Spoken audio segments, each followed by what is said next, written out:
एक और शानदार क्लास में आप सभी का स्वागत है। मेरा नाम है कार्तिक और मैं आप लोगों को लेके चलूंगा पुराने क्वेश्चंस की ओर जो कि DSSB भी हाल फिलहाल में पूछ रहा है। ये क्वेश्चन आप लोगों के एग्जाम में पूछे बेशक जा चुके हैं, पर आगे आने वाले सभी एग्जाम्स के लिए हमारे लिए एक कुंजी है कि इसी तरीके के लिए क्वेश्चन हमारे एग्जाम में पूछे जाएंगे। तो क्यों ना सारे के सारे क्वेश्चंस को पहले ही सॉल्व करके हम चलेंगे, ताकि एग्जाम में जब ऐसे ही क्वेश्चन हमारे सामने आए स्क्रीन पर तो हमें कुछ अटपटा ना लगे, कुछ अलग ना लगे और हम सभी क्वेश्चन को फटाफट सॉल्व कर सकें। इस पूरी सीरीज में हम ऐसा ही करेंगे और निरंतर करते रहेंगे तब तक जब तक आपका एग्जाम ना हो जाए। और इस सीरीज की शुरुआती क्लासेस को जो आप लोगों ने सपोर्ट और सराहा है उसका बहुत बहुत तहे दिल से शुक्रिया। हम जैसे कि एक छोटा सा लाइक टारगेट रखते हैं अपनी हर क्लास में। पिछली क्लास में मैंने जो लाइक टारगेट रखा वो बहुत ही तेजी से आप लोगों ने पूरा करा। जो खुशी मुझे मिली, जो भरोसा मुझे मिला, जो कॉन्फिडेंस मेरे अंदर आया ना कि हाँ भाई, जो ये क्लासेस में कर रहा हूँ, जो क्लासेस में आप लोगों तक पहुंचा रहा हूँ, वो असल मायने में आप लोगों के लिए बेनिफिशियल हो रही हैं। तो ये चीज़ मेरे को मोटिवेट करती है और इसी चीज़ को आगे बढ़ाते हुए आज की क्लास का भी लाइक टारगेट रखेंगे। आज की क्लास का लाइक टारगेट हम फिर से थोड़ा सा इंक्रीज करेंगे और थोड़ा सा मैं ऑप्टिमिस्टिक ज़्यादा हो रहा हूँ। आज हम 185 लाइक का टारगेट रखेंगे अगली क्लास, यानी कि कल जो क्लास आपको मिलने वाली है उससे पहले तक। तो चलिए सीधा लेके चलता हूँ आप लोगों को सीधा क्वेश्चंस पर और बताता हूँ आज हमने कौन से एग्जाम को यहाँ पे टारगेट करना है जिससे हमने ये क्वेश्चंस उठाए हैं। ये क्वेश्चंस हैं आप लोगों के असिस्टेंट ग्रेड 3, जो कि अभी हाल फिलहाल में यानी कि 2024 फरवरी में 15 फरवरी 2024 को एग्जाम हुआ था। सेकंड शिफ्ट का एग्जाम था 12:30 से 2:30 बजे के बीच में। तो इसके कुछ क्वेश्चंस हम ऑलरेडी कर चुके हैं जैसा कि आपने पहली क्लास में देखा था। आज और क्वेश्चंस करेंगे, दमदार क्वेश्चंस हैं, एक एक करके सभी को बहुत आसान तरीके से देखते हैं। चलिए पहला क्वेश्चन है, 2 bicycles are sold for 6,480 rupees each. दोनों को एक ही मूल्य पर बेच दिया गया, यानी कि हमारा यहाँ पे एसपी क्या है, सेम है। एसपी हमारा सेम है, ठीक है। अब यहां पे पहली जो साइकिल थी उसे 8% का, पहली साइकिल जो थी उसे 8% का क्या हुआ है भाई, प्रॉफिट हुआ है, प्रॉफिट, ठीक है। अब अगर 8% की बात करूं तो 8% को मैं अगर फ्रैक्शन में लिखना चाहूं तो ये कितना हो जाएगा, ये हो जाएगा आपका 2/25, 2/25 हो जाएगा। तो यानी कि अगर 25 रुपए की साइकिल थी तो प्रॉफिट उसे 2 रुपए का होगा तो वो 27 रुपए में बेच देगा। ये कॉस्ट प्राइस होगा, ये सेल प्राइस होगा, प्रॉफिट यहाँ पे 2 रुपीज का होगा। सेकंड साइकिल की अगर मैं बात करूंगा तो सेकंड साइकिल में बोला गया है कि उसे 10% का नुकसान हुआ था, उसे 10% का नुकसान हुआ था जब उसने 6,480 में बेचा, यानी कि 1/10, और इसका मतलब होगा 10 रुपए की साइकिल थी, उसने 9 रुपए में बेच दी। पर जैसा कि मैंने आप लोगों को स्टार्टिंग में ही बोला, इस क्वेश्चन में क्या दिया गया है, हमें एसपी सेम दिया गया, पर हमारे यहाँ पे तो 27 और 9 आ गया है। तो पहले दोनों का हम एसपी क्या करेंगे, सेम कर लेंगे भाई, ठीक है। अगर दोनों का हम एसपी सेम करना है तो इसे किससे मल्टीप्लाई करना पड़ेगा, 3 से, और इसको भी किससे मल्टीप्लाई करेगा, 3 से, क्योंकि दोनों तरफ सेम चीज से मल्टीप्लाई करना पड़ता है। ये कितना हो जाएगा 30 और ये कितना हो जाएगा आपका 27। तो इसका मतलब साफ हो गया कि 30 रुपए की साइकिल थी उसे 27 रुपए में बेचा गया, पहले वाली साइकिल 25 रुपए की थी उसे 27 रुपए में बेचा गया था। तो अगर हम दोनों को कंबाइंड कर देंगे तो कुल मिला के कितना होगा, 30 और 25, 55 रुपए की दोनों साइकिल पड़ी थी उसे, उसने बेची कितने में, दोनों मिला के, यानी कि 27 और 27 मिला के। यहां पे हमने क्या करा है, एडिशन करा है, मल्टीप्लीकेशन नहीं करा है दोस्तों, ठीक है। 27 और 27 हो जाते हैं 54, तो 55 रुपए की दोनों साइकिल पड़ी, 54 रुपए में बेची, तो उसे क्या हुआ, 1 रुपए की हानि हुई है, उसे लॉस हुआ 1 रुपए का, उसे क्या हो रहा है, लॉस हो रहा है। और कितने का लॉस हो रहा है, 1 का हो रहा है। कितने पर हो रहा है, 55 रुपए पर लॉस हो रहा है, 55 रुपए पर लॉस हो रहा है। और अगर हमें लॉस परसेंटेज निकालना है तो मल्टीप्लाइड बाय 100 करेंगे। 5 से अगर इसे काटेंगे तो ये जाएगा 11 पर और ये जाएगा 20 पर, तो 11 से अब यहाँ पे कितने पे जाएगा, 1 पर जाएगा, बचेगा 9, यानी कि आप लोग फिर से कितने पे जाएंगे, 8 पर जाएंगे, यानी कि 90 बचा था, डेसिमल ले लिया हमने तो 90 हो गया, फिर 88 पे गया, बचा 2, फिर हमारा एक कितने पे जाएगा, 1 पर ही जाएगा। तो ऐसे ही चलता रहेगा। तो अप्रोक्सीमेटली क्या हो जाएगा, 1.82%, 1.82% का लॉस हुआ है, तो ऑप्शन नंबर डी हमारा सही हो जाएगा। बहुत प्यारा क्वेश्चन था, इजी क्वेश्चन था। इस क्वेश्चन को अगर मैं यूं दे देता कि एक ही मूल्य पर बेचने के बाद, यानी कि 6,480 रुपए पे बेचने के बाद उसे एक साइकिल पर x% का प्रॉफिट हो रहा है, x% का लॉस हो रहा है दूसरी साइकिल पर, तब ओवरऑल प्रॉफिट और लॉस परसेंट क्या होता है? इस केस में हमेशा लॉस होता है, और लॉस परसेंटेज क्या होगा? x² अपॉन में 100%। ये कितना होता है आप लोगों का? x² अपॉन में 100% लॉस होता है। ठीक है, तो अगर इस तरीके का आ जाता है कि उतनी ही प्रॉफिट हो रही है उतना ही लॉस हो रहा है, तब हम कह देते हैं कि x² अपॉन 100 का लॉस हो रहा है। पर यहां पे दोनों प्रॉफिट और लॉस अलग अलग थे, यानी कि 8% और 10% की बात थी, तब हमें ये थोड़ा सा कैलकुलेशन करनी पड़ी। ये कैलकुलेशन आपकी उस कैलकुलेशन से तो बहुत कम है और आसान बनाती है। जब हम पहला केस ले कि भाई 6,080 में बेचा, 8% लॉस था, तो फिर हम कॉस्ट प्राइस निकालें यहां से। फिर दूसरे केस में 10% लॉस के हिसाब से कॉस्ट प्राइस निकालें, फिर हम कॉस्ट प्राइस सेल प्राइस को कंपेयर करें। इससे अच्छा हमने यहाँ पे फ्रैक्शन का ऑप्शन अपनाया और ऑप्शन नंबर डी को तुरंत निकाल लिया। आगे बढ़ते हैं क्वेश्चन नंबर 2 पर। Two towns P and Q R 256 kilometre अपार। दो हमारे शहर हैं पी और क्यू, जिनकी आपस में जो दूरी है वो कितनी है? 256 किलोमीटर की दूरी है। ठीक है, 256 किलोमीटर की दूरी हो गई है। हमें बोला गया कि एक मोटरसाइकिल वाला पी से चलना शुरू करता है 1 बजे। 1 बजे की बात करें हम, तो पी से चलना शुरू करा और उसकी स्पीड थी 40 किलोमीटर प्रति घंटा की स्पीड थी उसकी। दूसरे मोटरसाइकिल वाहक ने 2 बजे से चलना शुरू करा क्यू पोजीशन से और उसकी स्पीड थी 32 किलोमीटर पर आवर। ठीक है, अब बोला ये गया कि भाई कितने बजे दोनों एक दूसरे से मिलेंगे। अब एक काम करो, सबसे पहले तो एट 2 PM निकाल लो। एट 2 PM क्या हो रहा होगा?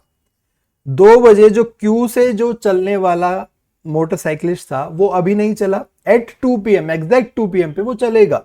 तो एट 2 PM पे तो ये जो क्यू पे तो एज इट इज खड़ा है, और जो पी से चला था वो आगे बढ़कर यहां पहुंच गया होगा। तो मान लीजिए यहां पे पहुंच गया होगा। अब इन दोनों के बीच की जो दूरी है वो कितनी है? 2 PM की बात कर रहे हैं। 1 घंटे में यहां से चलने वाले ने 40 किलोमीटर की दूरी तय करी थी।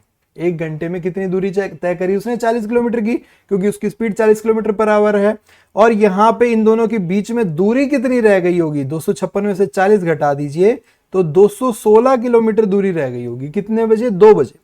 2 बजे 216 किलोमीटर की दूरी रह गई होगी। वो अभी भी 40 किलोमीटर प्रति घंटा की स्पीड से चल रहा है, और यहां से क्यू ने भी 32 किलोमीटर प्रति घंटा की स्पीड से चलना शुरू कर दिया है। अब दोनों एक दूसरे की तरफ बढ़ रहे हैं। यहां पे जब ऐसा केस होता है, एक इस तरफ से आ रहा है और एक इस तरफ से आ रहा होता है, तो स्पीड इंक्रीज हो जाती है, रिलेटिव स्पीड दोनों की जुड़ जाती है। यहां पे रिलेटिव स्पीड क्या हो जाएगी? 40 प्लस में 32, ये हो जाएगी आपकी 72 किलोमीटर प्रति घंटा की। जो रिलेटिव स्पीड होगी 72 किलोमीटर प्रति घंटा की, और डिस्टेंस यहां पे अभी आपको बताया 256 से घटकर 216 किलोमीटर रह गई। कितने बजे? 2 बजे। अगर मैं यहां से अब पता लगाऊं 2 बजे के बाद ये 216 किलोमीटर दोनों को तय करने में कितना समय लगेगा, तो ये हो जाएगा आप लोगों का डिस्टेंस अपॉन में स्पीड। स्पीड की फॉर्मूला क्या होता है? Speed is equal to distance upon में टाइम। तो टाइम निकालेंगे तो डिस्टेंस अपॉन में स्पीड हो जाएगा, और ये आप लोगों को पता है कि 216 है डिस्टेंस, स्पीड कितनी है? 72। 72 से सीधा सीधा जा रहा है 3 पर, तो टाइम पीरियड कितना हो जाएगा? 3 आवर्स हो जाएंगे। तो ये 216 किलोमीटर तय करने में कितने घंटे लगेंगे भाई? 3 आवर्स लगेंगे। कितने बजे से? 2 बजे से। 2 PM से 3 आवर्स लगेंगे, तो कितने बज जाएंगे भाई? 5 बज जाएंगे ना। कितने बज जाएंगे? 5 बज जाएंगे। तो दोनों 5 बजे एक दूसरे से मिल जाएंगे। दोनों 5 बजे एक दूसरे से मिल जाएंगे, तो ऑप्शन नंबर डी करेक्ट हो जाएगा।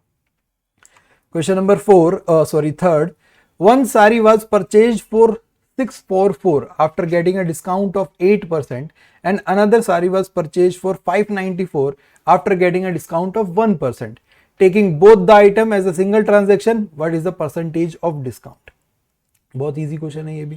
कि बेचने वाला है उसके लिए सेल प्राइस था बेचने वाले के लिए सेल प्राइस था, तो यहाँ पे उसने 644 रुपये की जो साड़ी है वो बेची है, और 644 रुपये की जो साड़ी बेची है उस पर डिस्काउंट कितने का दे रहा है, वो 8% का डिस्काउंट दे रहा है।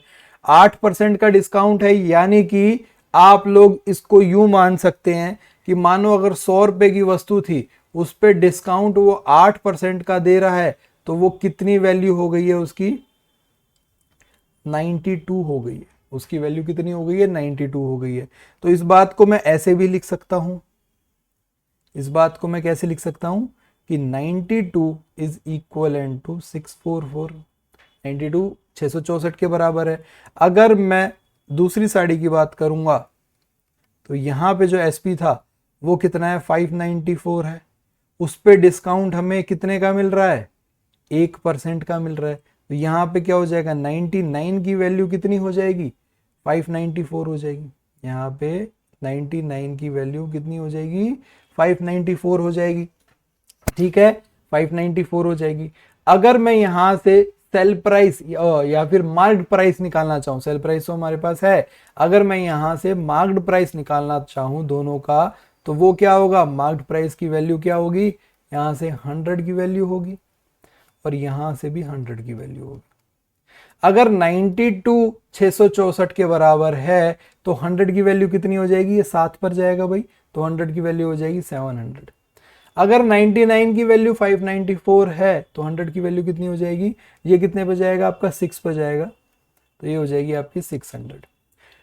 हमें बोला गया टोटल ट्रांजैक्शन, अगर सिंगल ट्रांजैक्शन की, जो यहाँ पे एमपी मार्क्ड प्राइस 1 हमारा आ गया 700, मार्क्ड प्राइस 2 हमारा आ गया 600, तो टोटल ट्रांजैक्शन में हमारा जो मार्क्ड प्राइस था, कुल हमारी जो अंकित मूल्य थी वो कितनी थी, 1300 रुपये। यहाँ पे टोटल कितना आ गया, 1300 रुपये आ गया। अगर यहाँ पे हम टोटल सेल प्राइस की बात करें, टोटल सेल प्राइस यानी कि 594 प्लस 664, ये कितना हो जाएगा, 8 13 और 1238। तो डिस्काउंट कितने का मिल रहा है भाई, 1300 माइनस 1238, यानी कि यहाँ पे कितना मिल रहा है, 62 का। अगर हम डिस्काउंट परसेंटेज निकालने जाएंगे तो ये मिलेगा हमें 62 कितने पर मिल रहा है, 1300 पर मिल रहा है, मल्टीप्लाइड बाय 100 करेंगे, 00 से 00 कैंसिल आउट करेंगे। 13 इंटू में आप लोगों को पता है कि 5 कितना होता है, 65 होता है, यहाँ पे 62 है, तो यानी कि 5 से थोड़ा सा कम होगा। 5 से अगर थोड़ा सा कम होगा तो कितने पे जाएगा, 4 पर जाएगा, 4 पॉइंट समथिंग होगा। ऑप्शन चेक करो एक बार, 7% है, रिजेक्ट करोगे 5%, रिजेक्ट करोगे 5% रिजेक्ट, 4.77 है बिल्कुल, क्योंकि 13 इंटू 5 65 होता है, 65 से थोड़ा ही छोटा है, तो 5 से थोड़ी सी ही कम वैल्यू होगी, तो यहाँ पे जो वैल्यू आएगी वो आपकी आ जाएगी 4.77%। ऑप्शन डी यहाँ पे भी सही हो जाएगा। Question number 4, A is thrice as good workman as B, यानी कि अगर इसको देखा जाए तो ए बी से 3 गुना ज्यादा अच्छा काम करता है, इसका मतलब 3 गुना कम टाइम में पूरा करेगा। अगर ए काम पूरा करने में 1 दिन लगाता है तो बी वही काम पूरा करने में 3 दिन लगाएगा। इस बात का मतलब क्या हुआ, जो बात हमने यहां पे पढ़ी कि अगर A is thrice as good as workman as B, तो इसका मतलब हुआ कि ए अगर एक काम को पूरा करने में 1 दिन लगा रहा है तो बी उसे 3 दिन लगाएगा, बी उसे 3 दिन लगाएगा, उससे कम दिन में काम करेगा। ठीक बात है, यानी कि अगर यहां से हम एलसीएम ले लेंगे तो ये आ जाएगा 3, एफिशिएंसी आ जाएगी यहां से हमारी 3 और इसकी एफिशिएंसी आ जाएगी 1, जो कि बात जाहिर करती है कि बी की अगर एफिशिएंसी 1 है और ए की 3 है, तो इसका मतलब ये क्या दिखा रहा है कि ए की जो एफिशिएंसी है 3 गुना है ए से। वो कितनी गुना है, 3 ए से बी से 3 गुना, जो ये बात कह रही थी कि 3 उसकी जो थ्राइस एज गुड वर्कमैन है। ठीक है, therefore able to finish in 28 days less than B, 28 days less than B। अगर यहाँ पे मैं बात करूं, दोनों कह रहे हैं कि working together they can do it in कितने दिन में काम करेंगे, तो वो बात देख लेते हैं। दोनों की एफिशिएंसी कितनी है, यहाँ पे टाइम कितना आ जाएगा, time into efficiency is equals to work होता है, तो टाइम हमें निकालना है, एफिशिएंसी कितनी है, 3 और 1 4, वर्क कितना है 3, तो टाइम कितना आ गया 3/4। तो ये 3/4 दिन में पूरा करेंगे। पर एक बात याद रखो, ये तो हमने मानी हुई चीज थी कि लेट ए 1 दिन में करता है और बी 3 दिन में करता है काम। हमें यहां पे असल चीज बताई हुई है कि therefore is able to finish in 28 days less than B। यहां पे देखो, अगर A 1 दिन में कर रहा है, B 3 दिन में कर रहा है, तो कितने दिन कम में कर रहा है 2 days लेस। हमारे हिसाब से 2 दिन लेस, बट एक्चुअल क्या है 28। यानी कि अगर 2 की वैल्यू 28 दे रखी है तो 3/4 की वैल्यू कितनी होगी भाई 28 अपॉन में 2 मल्टीप्लाइड बाय 3/4, यानी कि ये हो जाएगा आपका 14 और ये हो जाएगा आपका 2 और ये 7, यानी कि ये हो जाएगा 21 अपॉन में 2, यानी ये हो जाएगा आपका 10.5 डेज। कितना हो जाएगा 10.5 डेज। ये कैसे करा हमने, फिर से एक बार एक्सप्लेन कर देता हूं कि हमने मान लिया कि ए 1 दिन में काम करता है, बी उससे 3 गुना टाइम लेगा, तो यानी कि 3 दिन में काम करता है। इस हिसाब से दोनों मिला के कितने दिन में काम पूरा कर देंगे 3/4 दिन में काम पूरा कर देंगे। अब एक्चुअली दे रखा था कि अगर ए उससे 3 गुना अच्छा काम कारीगर है तो वो 28 दिन कम में काम करेगा। हमारे हिसाब से वो 2 दिन कम में काम कर रहा था, तो 2 की वैल्यू 28 हो गई, 3/4 की वैल्यू 10.5 दिन हो गई, तो 10.5 दिन में दोनों मिला के काम पूरा कर देंगे। What is the diagonal of square plate whose side is 42 centimetre. यहां पे आप लोगों को पता ही है कि अगर हम बात करें किसकी, स्क्वायर की बात करेंगे, तो यहां पे हमें बोला गया है कि डायगोनल निकालना है। तो जो डायगोनल है उसकी वैल्यू होती है 1/√2 मल्टीप्लाइड बाय साइड। तो ये हो जाएगा √2 मल्टीप्लाइड बाय 42। √2 की वैल्यू आप लोग 1.41 ले सकते हो, मल्टीप्लाइड बाय 42 करोगे। √2 की वैल्यू 1.41 लेके 42 से मल्टीप्लाई करोगे तो ये आ जाएगा 59 पॉइंट समथिंग आ जाएगा। ऑप्शन में देखोगे तो 45, 52, 57, 59.4, यही आप लोगों का ऑप्शन बिल्कुल सही होगा। बस इस क्वेश्चन में ये फॉर्मूला आप लोगों को पता होना चाहिए था।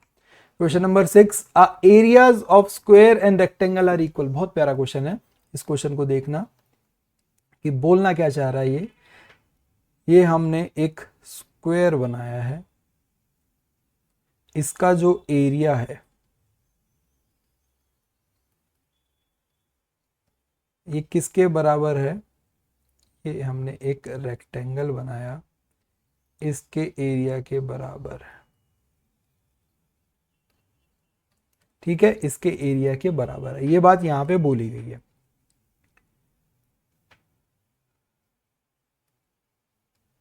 दोनों की लंबाई चौड़ाई बराबर नहीं है, इन दोनों का बस एरिया बराबर है। ठीक है, लेंथ ऑफ अ रेक्टेंगल जिसे हम एल से डिनोट करते हैं is greater than the length of any side, इसको ए से डिनोट कर दो क्योंकि इसकी चारों साइडें बराबर होती हैं स्क्वायर की। तो यहां पे हमें बोला गया है कि लेंथ ऑफ रेक्टेंगल यानी कि एल, एल किसके बराबर है, greater than length of any side of square by 5 centimetre, यानी कि ए प्लस 5, ए से कितनी ज्यादा है 5 है। अगर हम ब्रेड्थ यानी कि इस साइड की बात करेंगे तो ब्रेड्थ हमें बोल रखा है कि breadth is less than 4 centimetre. ठीक है, यहां पे ए से कितनी कम है 4 सेंटीमीटर कम है।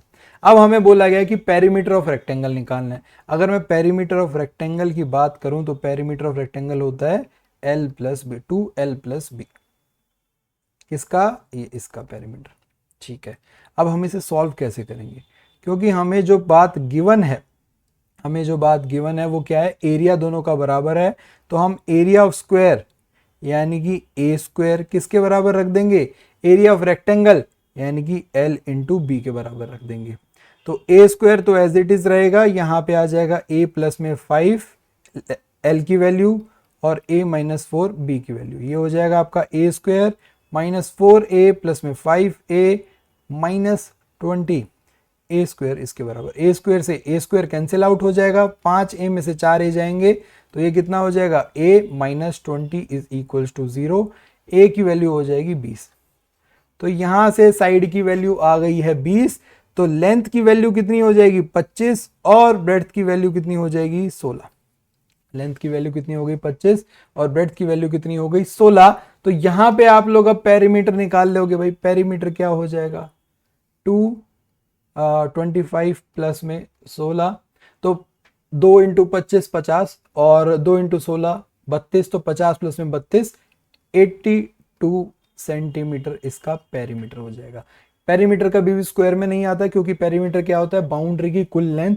तो 82 सेंटीमीटर किसका पेरीमीटर हो जाएगा रेक्टेंगल का। तो ऑप्शन नंबर ए हमारा करेक्ट हो जाएगा। Question number 7, the largest sphere to be curved out of a right circular cylinder of radius 8 centimetre and height 14 centimetre. ये सेंटीमीटर है, ईएम नहीं है ये। Find the volume of sphere. देखो बहुत अच्छा क्वेश्चन है और इस क्वेश्चन में थोड़ी गलती है DSSB द्वारा। इन्होंने क्या किया है मैं आपको बताता हूं। देखो बोला क्या है कि एक सिलेंडर है, इस तरीके से सिलेंडर होता है, आप लोगों को पता है।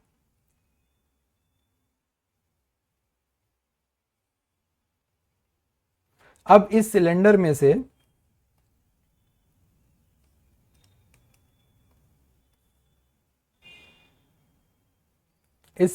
से क्या करा है कि एक स्फेयर को कट कर लिया गया है। सबसे बड़े स्फेयर को कट कर लिया गया है। सबसे बड़ा स्फेयर कैसा होगा जो चारों साइड को टच कर जाएगा। चारों साइड को टच कर जाएगा। अब जरूरी नहीं है चारों साइड को टच कर पाए वो। क्यों जरूरी नहीं है मैं बताता हूं। स्फेयर का जो रेडियस होता है ना वो चारों तरफ से बराबर हो जाना चाहिए। अब यहां पे क्या बोला गया है जो इस सिलेंडर का जो रेडियस था ना, इस सिलेंडर का जो रेडियस था जो R1 है वो कितना बोला गया है 8 सेंटीमीटर बोला गया। वो कितना बोला गया है 8 सेंटीमीटर बोला गया है। और हाइट यहां पे कितनी बोली गई है 14 सेंटीमीटर। यानी कि ऊपर वाली जो दूरी होगी वो यहां पे कितनी आ जाएगी 7 सेंटीमीटर, क्योंकि 7 से ज्यादा नहीं हो सकते। डबल करेंगे पूरी, अगर 14 है उसका हाफ कितना हो जाएगा 7 ही होगा। उसका हाफ कितना हो जाएगा 7 ही हो जाएगा। अगर हम नीचे इसके रेडियस से देखेंगे R, तो यहां से ये 8 सेंटीमीटर आना चाहिए। तो क्या वो स्फेयर बन पाएगा, तो वो इस तरीके से कुछ और बन जाएगा आप लोगों का। मान लीजिए ये अगर 8 है और ये 7 है तो ये इस तरीके से कुछ बनेगा। तो क्या ये स्फेयर कहलाता है? नहीं कहलाता, ये स्फेयर नहीं कहलाता है। तो इसका मतलब दोनों में से कोई एक आपको तय करना होगा। हम 8 सेंटीमीटर तो अंदर वाले स्फेयर का रेडियस ले नहीं सकते, हमें 7 ही लेना होगा। 8 क्यों नहीं लेंगे? अगर हम 8 लेंगे तो ऊपर जाते जाएंगे तो ऊपर तो 8 सेंटीमीटर जितनी दूरी ही नहीं है, ऊपर तो सिर्फ 7 सेंटीमीटर जा सकता है। फिर वो ऊपर सिलेंडर के बाहर जाएगी वो बात। तो इसका मतलब हम इधर से 1 सेंटीमीटर छोड़ सकते हैं, इधर से हम 1 सेंटीमीटर छोड़ सकते हैं, ऊपर से नहीं छोड़ सकते। तो ये क्या हो जाएगा इस तरीके से कुछ स्फेयर बन जाएगा। इस तरीके से कुछ स्फेयर बन जाएगा। ठीक है,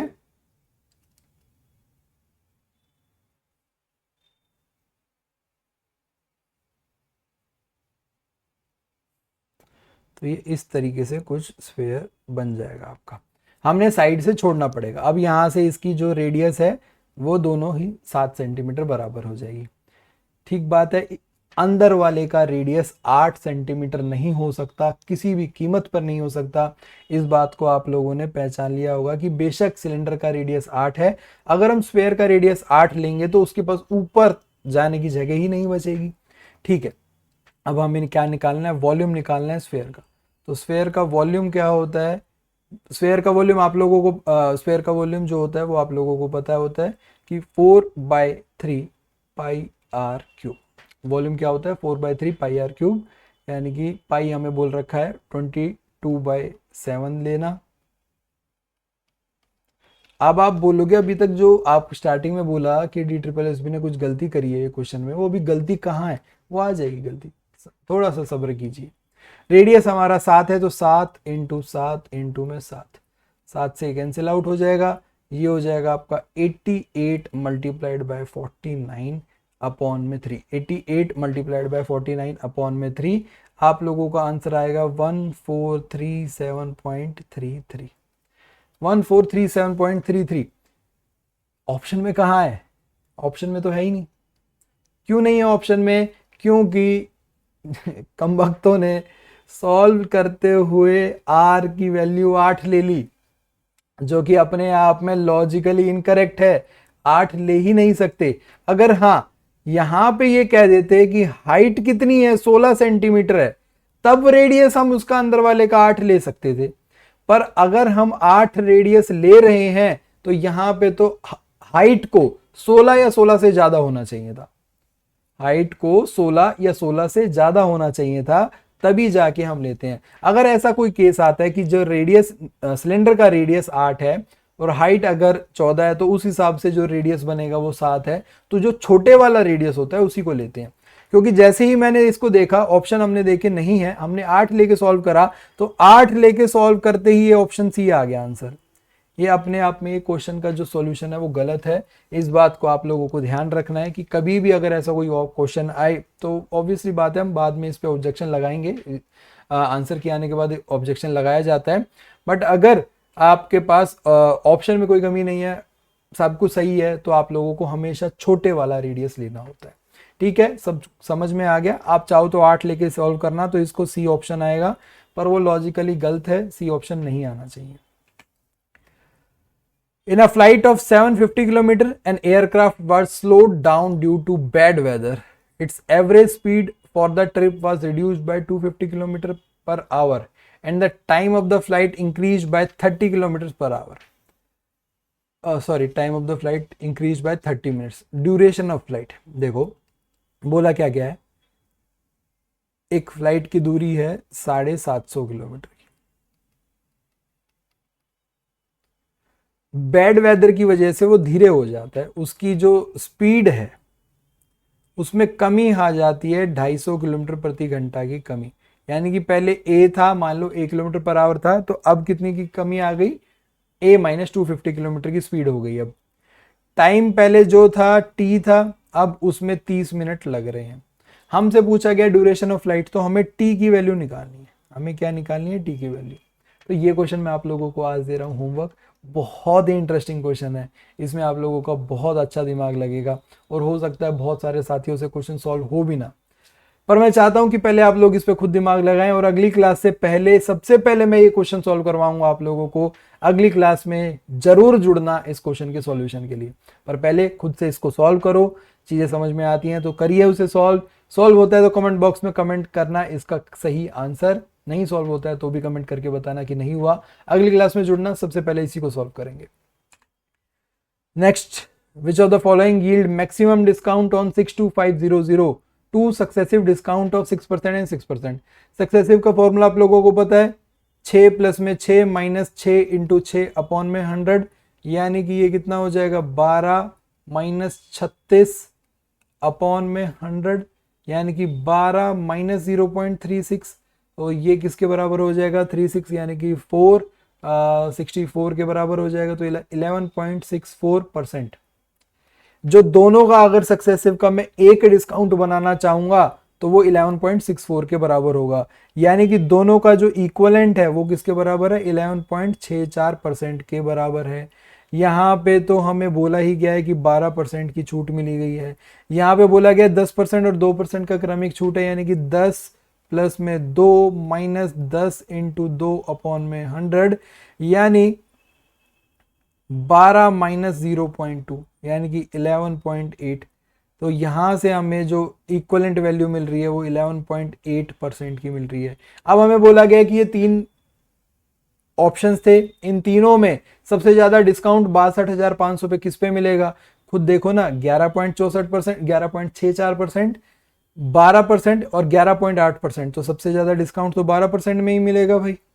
तो ऑप्शन नंबर 2 सिंगल डिस्काउंट, यानी कि इसमें क्या हो जाएगा? Option number C. सभी एक जैसा नहीं करेंगे। ऑप्शन जो चॉइस नंबर 2 है, जिसमें हमें तीनों में से कोई एक चुनना है जो सबसे ज्यादा डिस्काउंट दे, वो होगा सिंगल डिस्काउंट ऑफ 12%।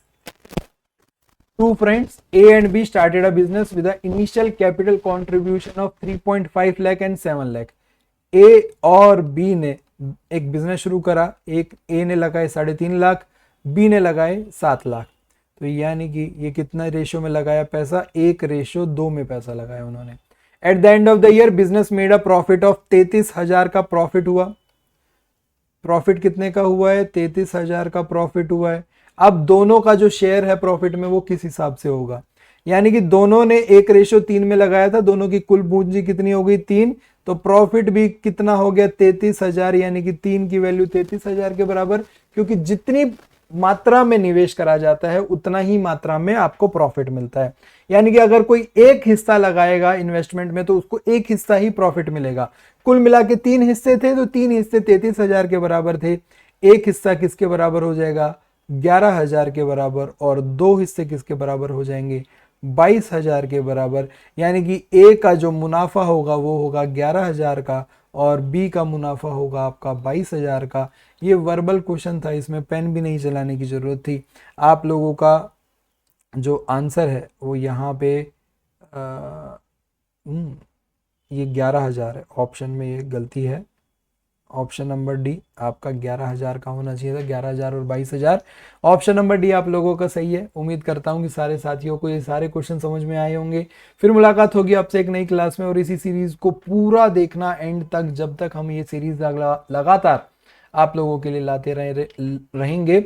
और जितने साथी देख रहे हैं वो अपने अपने दोस्तों को जरूर दिखाओ ये सीरीज, बोलो पढ़ाई करो। क्योंकि आप लोग देखोगे कि जितने एग्जाम होने के बाद जो आप लोगों के दोस्त मिलते हैं वो कहते हैं कि भाई अच्छे से प्रैक्टिस नहीं हो पाई। तो अच्छी प्रैक्टिस की चीजें जब अगर अवेलेबल हैं तो आप लोग अपने दोस्तों तक ये पहुंचाइए, अपने रिश्तेदारों तक पहुंचाइए, बोले देखो हम यहाँ से पढ़ रहे हैं, ताकि वो बाद में आपको ताना ना दे सके तुम पढ़ते नहीं थे। उन्हें दिखा दो कि हम यहाँ से पढ़ रहे हैं, भेज दो। जो पढ़ाई कर रहा है नहीं कर रहा सभी के पास इस वीडियो को भेज दो, जहां जहां तक ये वीडियो चली जाए भेज दीजिए। खैर मजाक की बात दूसरी है। फिर मुलाकात करेंगे आपसे नई क्लास में, तब तक के लिए आप लोग अपना ध्यान रखें, मुस्कुराते रहे। और चलते चलते आप सभी जो क्रिकेट प्रेमी हैं उन सभी को मैं फिर से बधाई देना चाहूँगा कि भारत ने जो विश्व कप जीता है उन सभी के लिए जो खिलाड़ी थे उनकी मेहनत रंग लाई। इसी तरीके से आप लोगों की भी जो मेहनत है वो रंग लाएगी, और साथ मिलके काम करेंगे, मेहनत करेंगे, तरक्की करेंगे। बहुत बहुत शुक्रिया साथ देने के लिए। नमस्ते।